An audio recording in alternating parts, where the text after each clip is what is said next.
who's traveled all the way from St. Paul, Minnesota, to be with us this evening.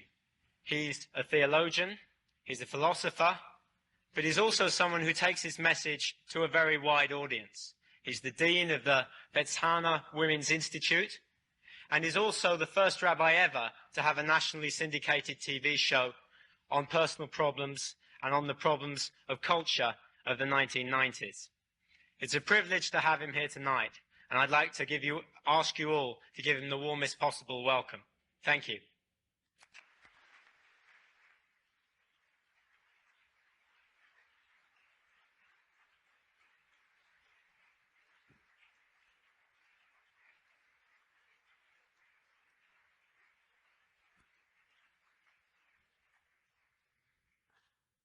Thank you very much.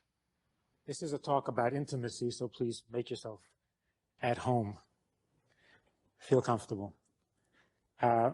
Just very briefly on three very large subjects: intimacy, modesty, and sexuality.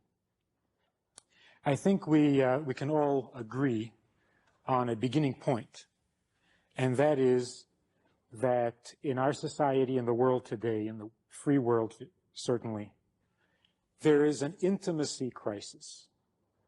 We have a problem with intimacy. We're afraid of intimacy.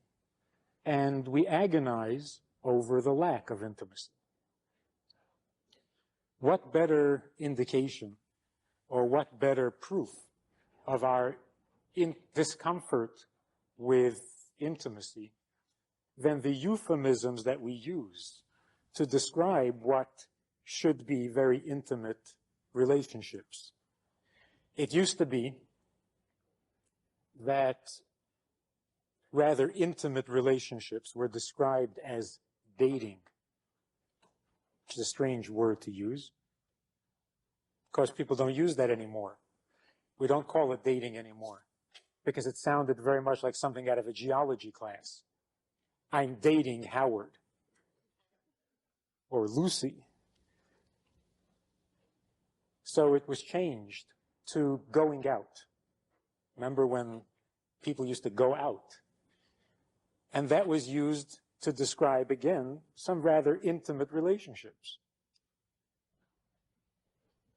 Now, we might argue that the euphemism was used out of delicateness.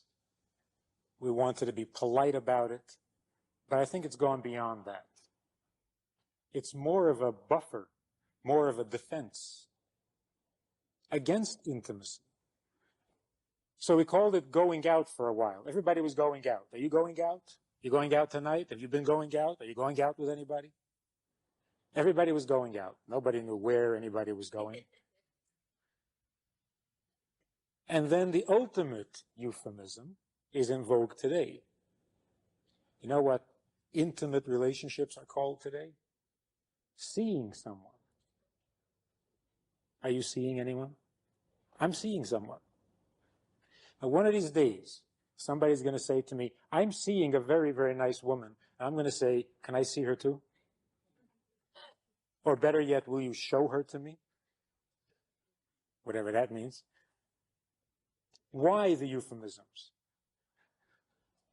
Probably because if you identify the relationship as an attachment, if you consider this a commitment, if you think that this is an investment of yourself in a relationship, and then if, God forbid, the relationship ends for whatever reason, it'll hurt. You will say, I was in this relationship and I lost it. We destroyed it. It didn't last. It fell apart. Too painful. So what you say instead is, oh, I'm seeing someone. Should this not work out? Okay, so I'm not seeing him. It sounds a lot less painful and safer. So we put this buffer, this safety coating around our relationships to keep a distance, to prevent it from becoming too painfully intimate. Now, obviously, intimacy implies vulnerability. If you're going to be intimate, you're going to allow people to see parts of yourself that you'd rather not have people see. You're going to allow someone into that part of your existence, into that part of your mind and heart that you're not exactly comfortable with yourself. And you don't know how the other person is going to treat it. And you don't know how it's going to feel to have someone else scrutinize that part of you that you're a bit ashamed of.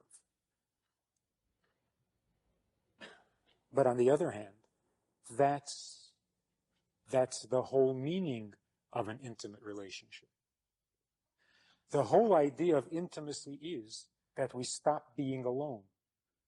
And the only way you stop being alone is if all of you, particularly that part of yourself that you're sensitive about, is no longer alone.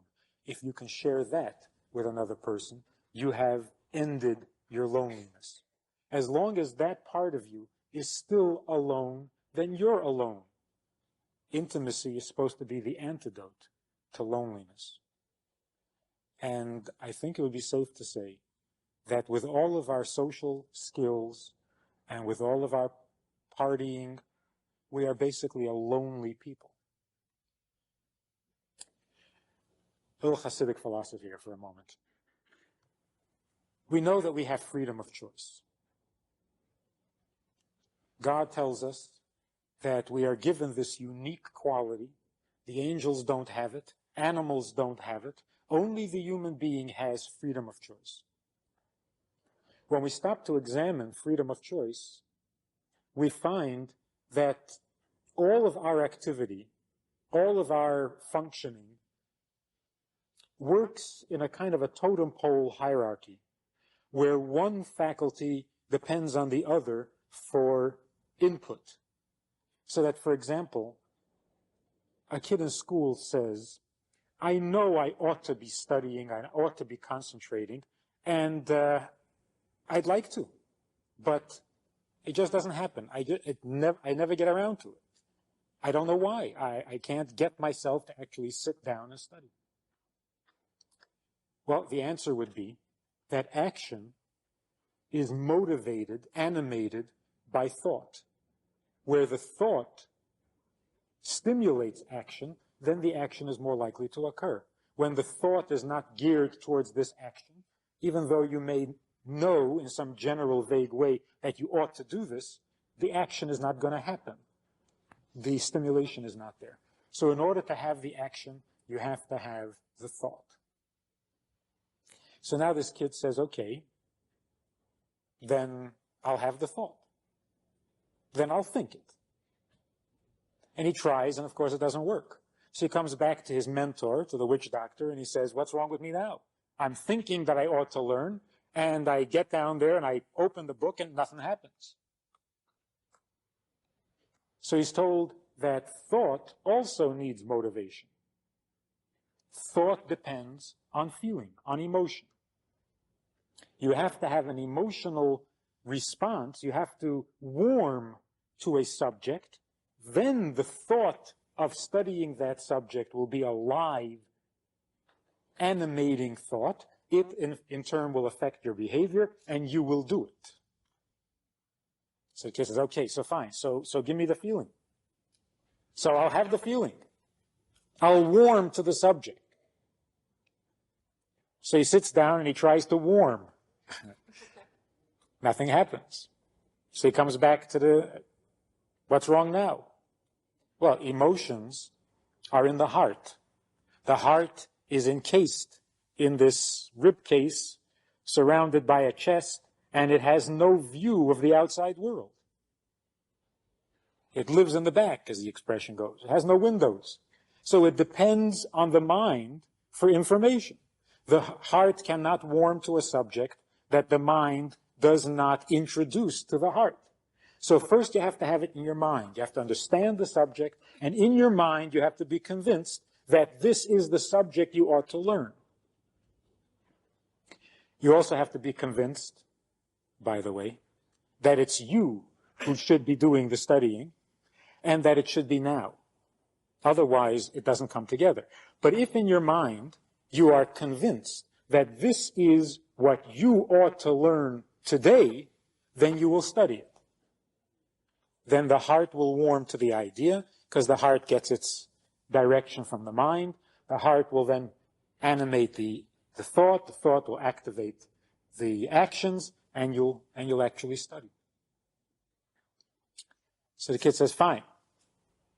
I'm going to figure out and convince myself that I ought to be studying this subject. And he tries and it doesn't work. He can't convince himself. And so he's told that conviction depends on will. You have to want the subject. Then your mind is stimulated to absorb the subject. Then your mind stimulates your heart to warm to the subject. Then your heart stimulates a living thought, and a living thought can get some action going.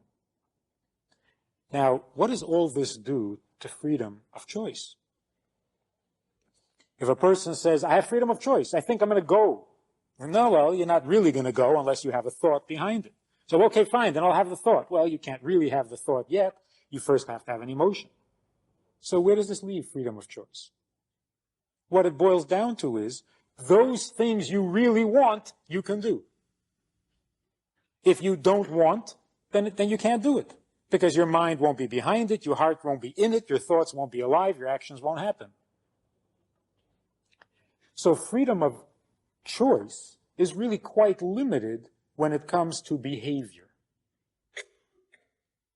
Where then is this magnificent gift of freedom of choice? So Hasidic philosophy says like this. True freedom of choice consists of choosing your identity. Not so much your actions as your identification. With whom do you identify? Where do you belong? To whom do you belong? In Yiddish, an adult would meet a child in a shtetl or someplace in a Jewish community, and in Yiddish he would want to find out who this person is, who this child is, and the question would be, Wemens bist du? Whose are you? Not what is your name, but whose are you? Whose child are you? Whose son are you? Whose daughter are you? Where do you belong? That identification is where our freedom of choice really lies. We can, at any time, without any interference from any force in the world, we can choose where we belong. A person can be sitting in a Soviet prison with all of his freedoms taken away, except for the freedom to belong where he chooses to belong. His identity cannot be imposed, nor can it be taken away. So to use Sharansky as an example, Anatoly Sharansky was sitting in prison for 9 years. All his personal freedoms were taken away. He did exactly what the Russians told him to do, except for one thing. He did not belong there. He never belonged there, not for a moment. He belonged in Israel. In fact, as far as he was concerned, he was in Israel. He can place himself where he wants to be. That's the true freedom of choice. That freedom isn't dependent on anything else. You choose it, and it's there. It is the most powerful and the most available of all of our faculties, and yet this is the one thing we're afraid of. This is the one thing that terrifies us, and we run away. Do you identify with someone? Do you belong to someone? Would you cringe if somebody would say, are you so-and-so's wife? Does that feel uncomfortable? Oh, are you so-and-so's son? Does that hurt? Are these your children? Does that feel a little threatening? The truth is that we desperately want to be connected, to be joined, to belong, to be attached. The more attachments, the stronger we are, the healthier we are. At our school of Beis Chana a couple of years ago, there was a very unhappy woman who really wasn't ready to study, and it didn't work out, and she left after a couple of days.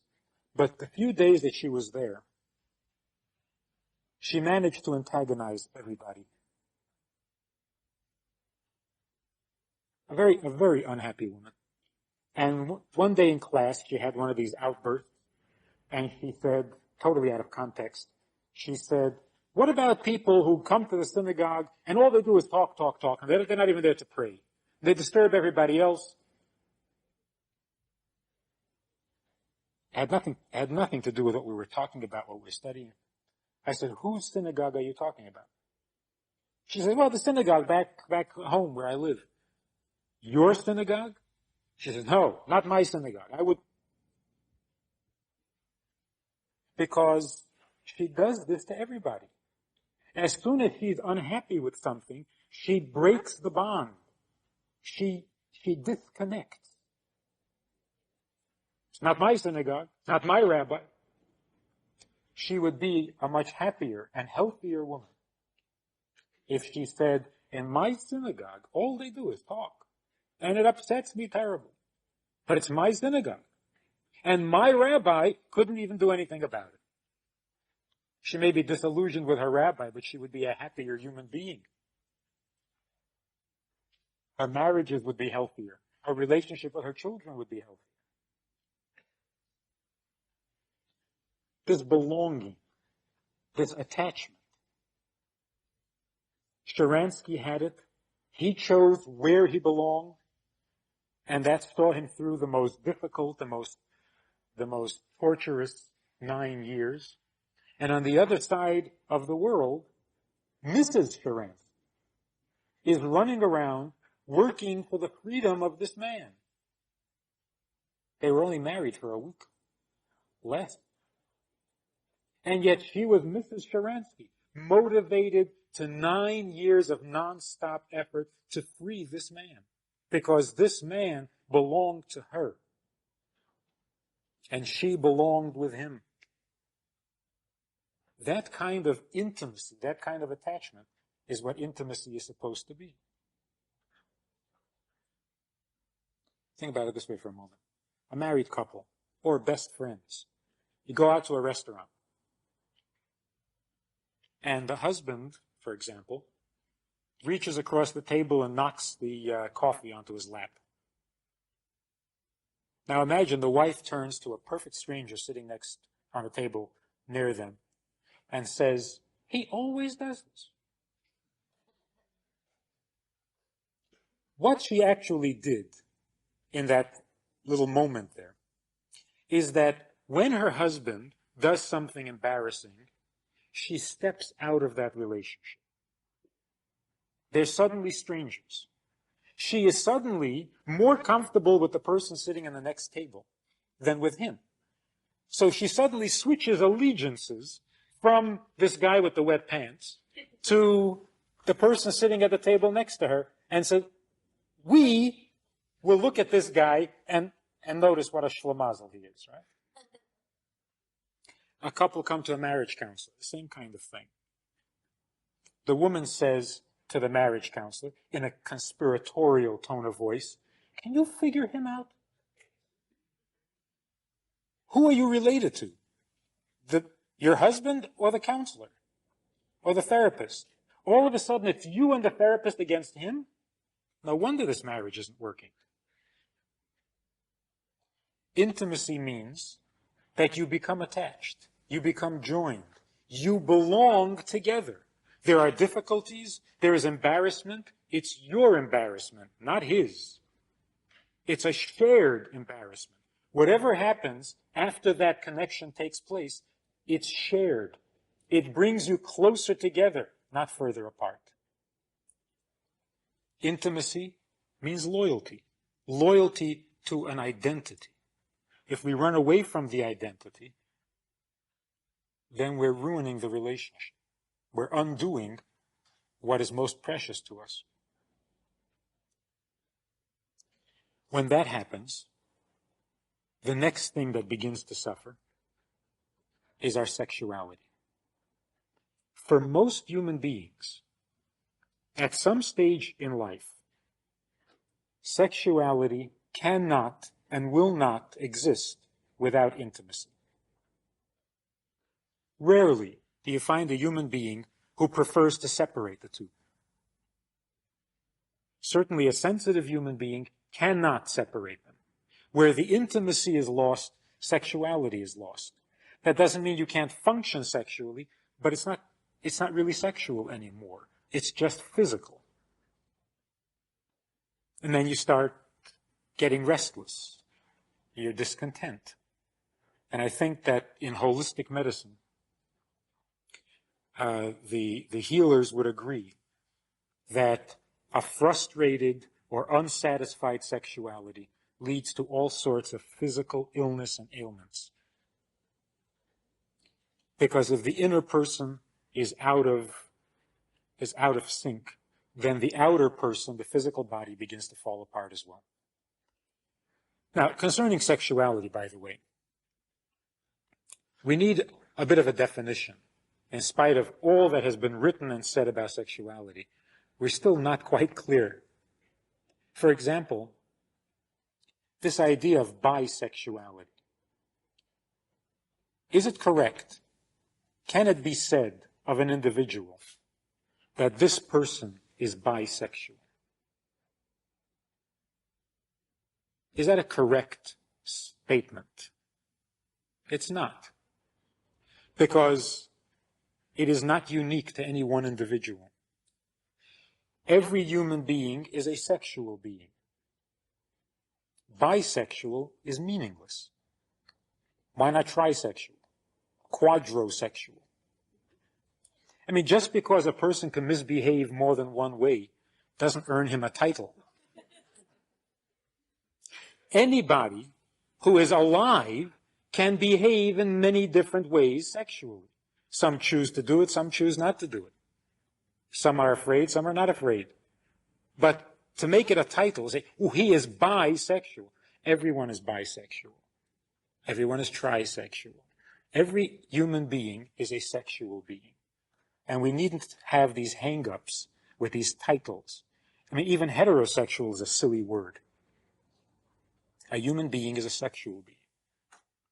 There are preferred sexual behaviors, and there are condemned sexual behaviors. But it's the behavior that is preferred or condemned, not the person.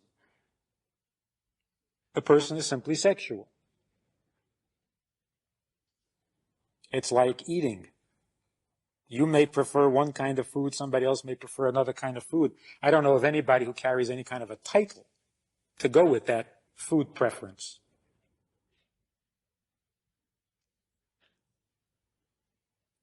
Sexuality, properly understood, is connected to intimacy. Intimacy means when you put aside this fear of exposure, when you overcome this resistance to being known, you know, the biblical knowing, Adam knew Eve. When you put aside the fear of being known, and you allow a person into that part of your life that is maybe not so comfortable, then you have entered into an intimacy. You have brought another person into a place that is intimate, and that constitutes an intimacy. Properly understood, when a man and woman are together in a room, and the door closes, that is a sexual event.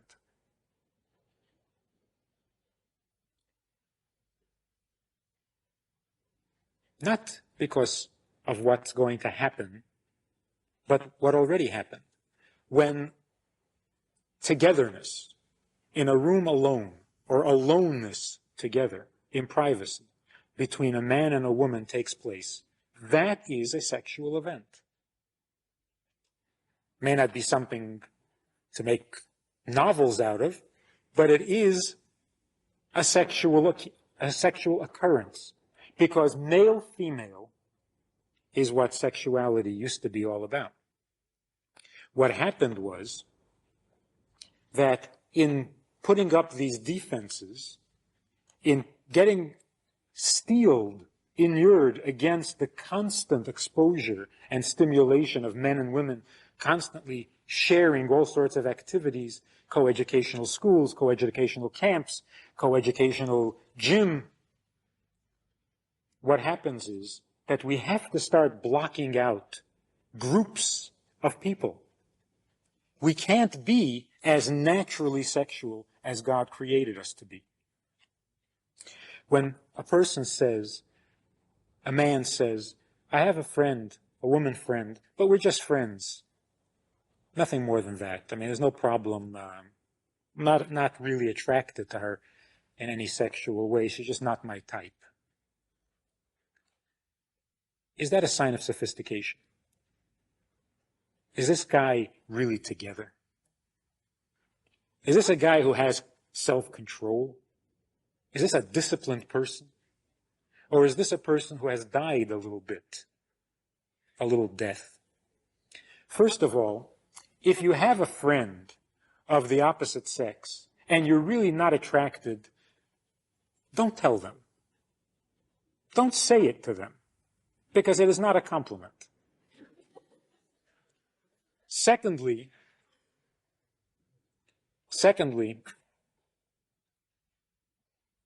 what do you mean she's not your type?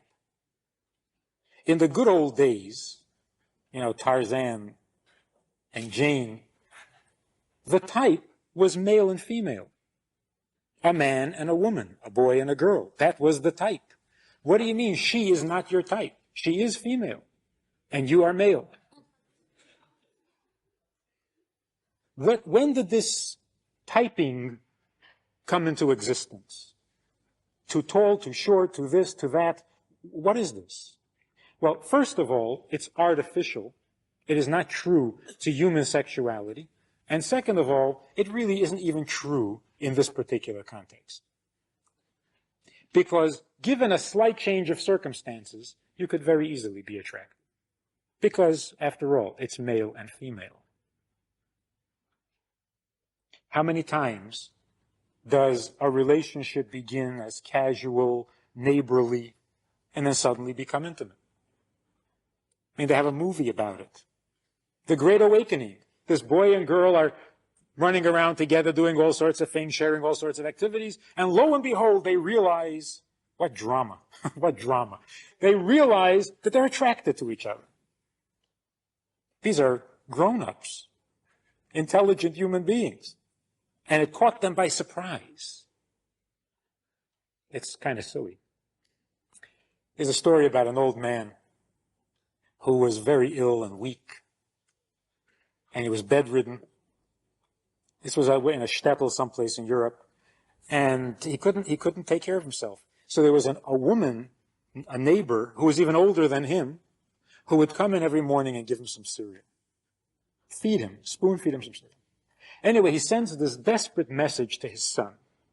You must come immediately. This is terrible. This woman comes into my house every morning. This is not right. It's not modest. It's not chaste. I mean, it's terrible. The son comes. He says, Dad, what's your problem? You're 86 years old. You can't move. You're sick. You're ill. You're weak. She's 88 years old. What is your problem? What are you worried about? And the man said, I see you don't understand the evil inclination. You don't understand sexuality. Don't you realize that the evil inclination can make me well and her young? That is a healthy human being. That's a healthy male. Because that's how God created us. When we come along and we create these artificial typings, this is not my type, this is your type, this is, it's not true. It simply isn't true. We do it again to protect ourselves. We can't afford to be attracted to everybody. One other thing. I think that by now, with all of our freedom and experimentation, we've discovered another thing. We can't afford to be attracted to everyone we meet. We also can't afford to get started on an attraction and then have to stop. That's deadening. So it seems that there's only one possible solution, and it's an ancient one. It's called modesty. Modesty means not only the way we dress, not only the way we socialize, but it's a whole attitude. It's a whole outlook on life itself. Modesty means an appreciation of that which is intimate and caution to prevent the intimate from becoming callous. That which is exposed loses its intimacy. That which is revealed is no longer private. And when you have nothing private and nothing intimate, then you cannot possibly experience an intimacy because you have no private place into which to bring another person. Basically, you have nothing to offer.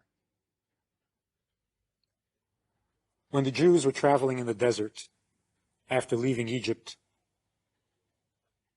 40 days after God spoke to them at Mount Sinai, they went ahead and created a golden calf.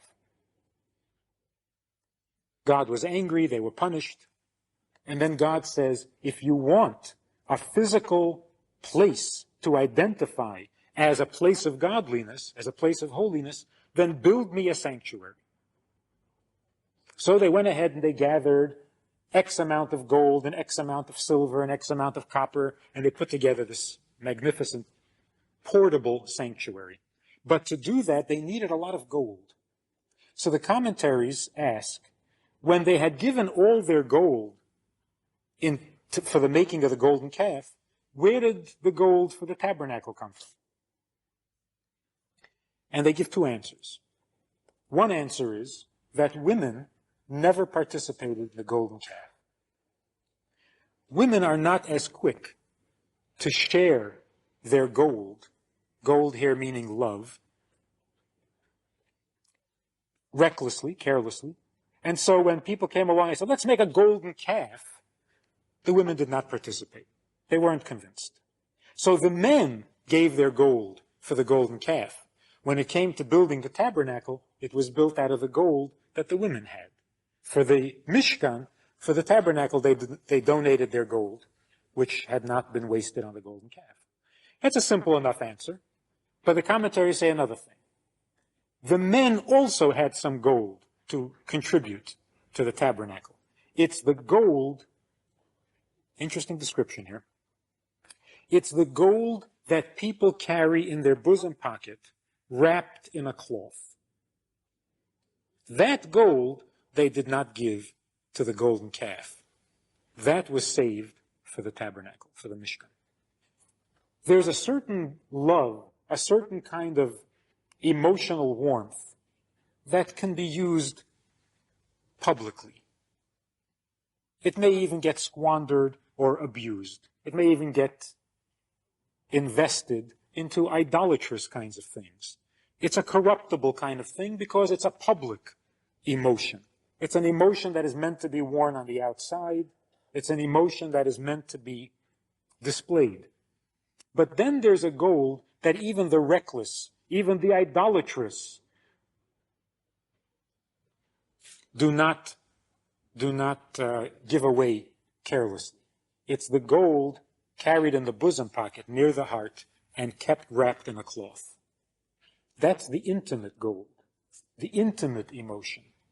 When you take that emotion out, when you expose it, when you move it away from the heart, it stops being intimate.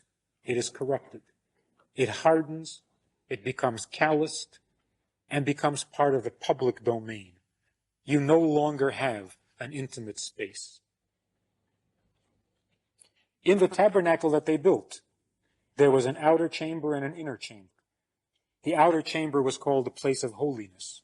The inner chamber was called the Holy of Holies. And between them there was a curtain.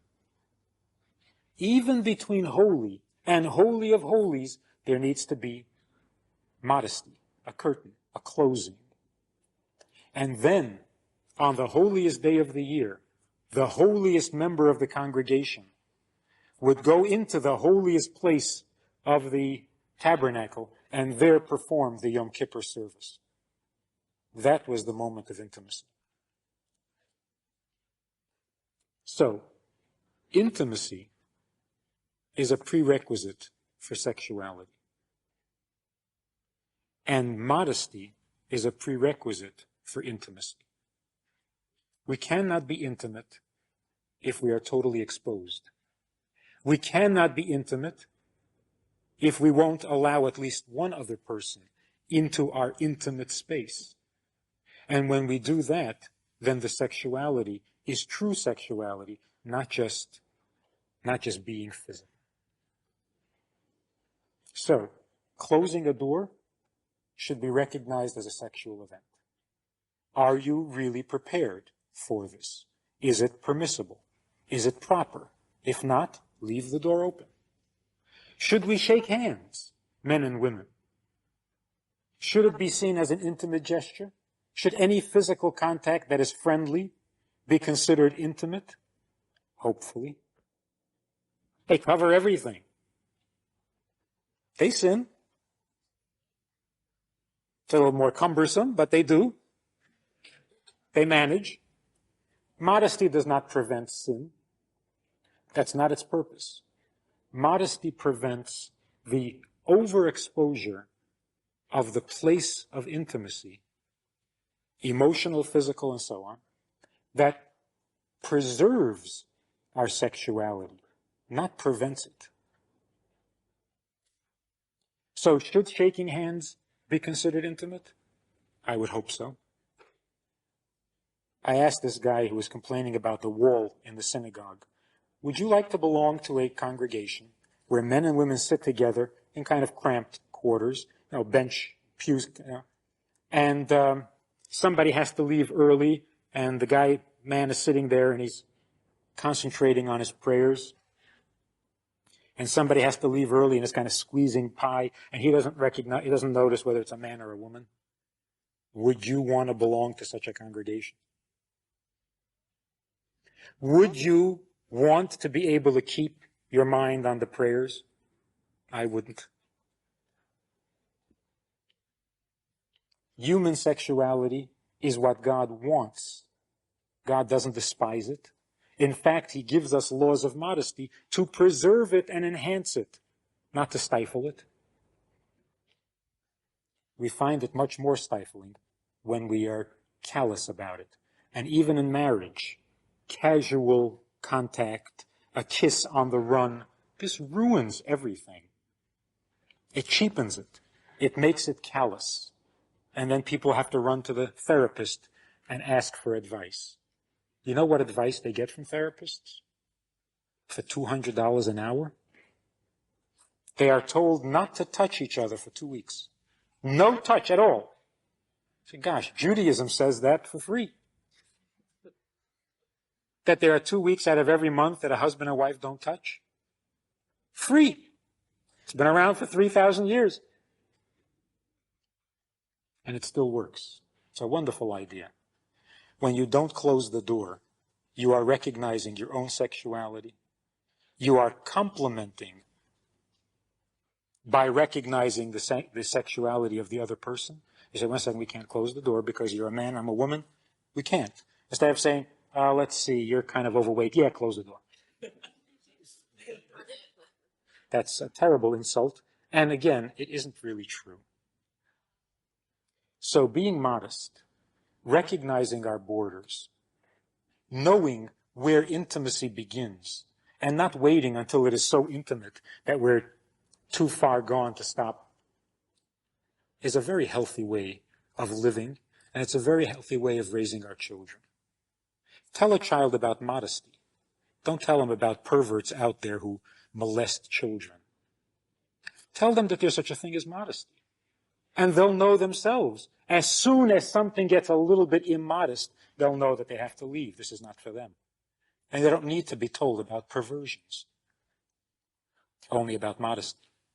And you'll see there's a certain light, there's a certain warmth, trust, and joy in the eyes of a child who knows modesty.